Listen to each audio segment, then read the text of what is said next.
J'espère que les filles qui sont dans cette liste vont répondre présentes sur les 2 matchs que l'on va avoir dans les jours à venir. 2 oppositions encore complètement différentes. Si vous voulez que je vous donne une petite info, on va se mettre en difficulté. Voilà, parce que je pense que c'est le moment. On a fait un match de reprise contre le Mexique le mois dernier. C'était un match de reprise avec 2 mi-temps complètement différentes. La deuxième m'a beaucoup plus plu. Et j'ai envie qu'on se mette en difficulté.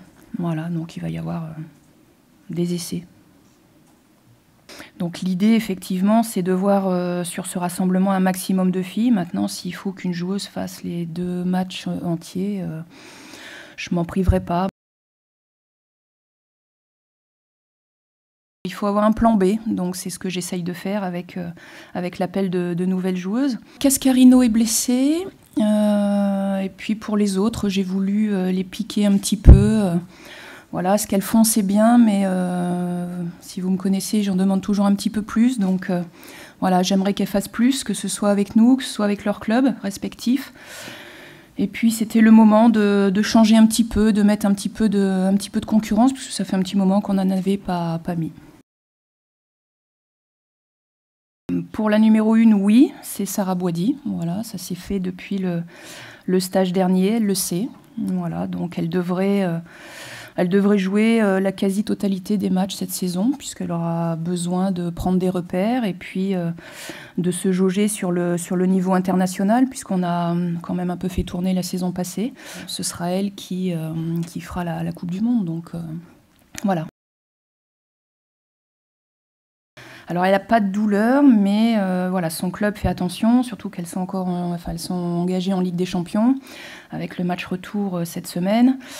Ça va surtout nous permettre de faire un point médical aussi avec elle. Elle profite de l'absence de Butel, blessée aujourd'hui.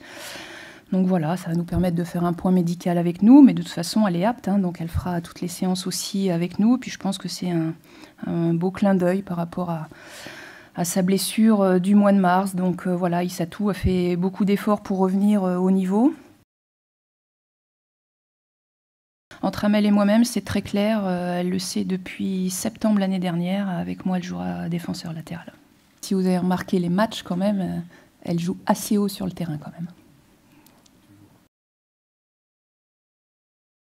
Pour moi, ça a été une des plus performantes à la Coupe du Monde des U20, donc ça me semblait en tout cas logique de la voir aujourd'hui, puisque au même poste, Delphine Cascarino étant blessée, donc voilà, ça va me permettre de voir ce que va faire Emeline avec nous dans une autre catégorie, puisque de toute façon, elle est passée senior maintenant.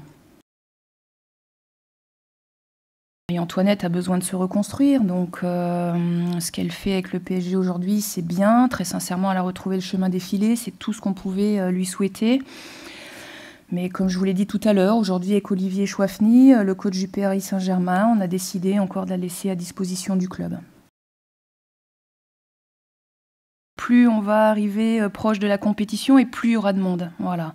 Le LOC et la FIFA ont lancé la semaine dernière le lancement de la billetterie à des prix très sincèrement vraiment attractifs. Donc le temps que ça se mette en route, aujourd'hui seuls les clubs, les ligues et les districts peuvent acheter les billets.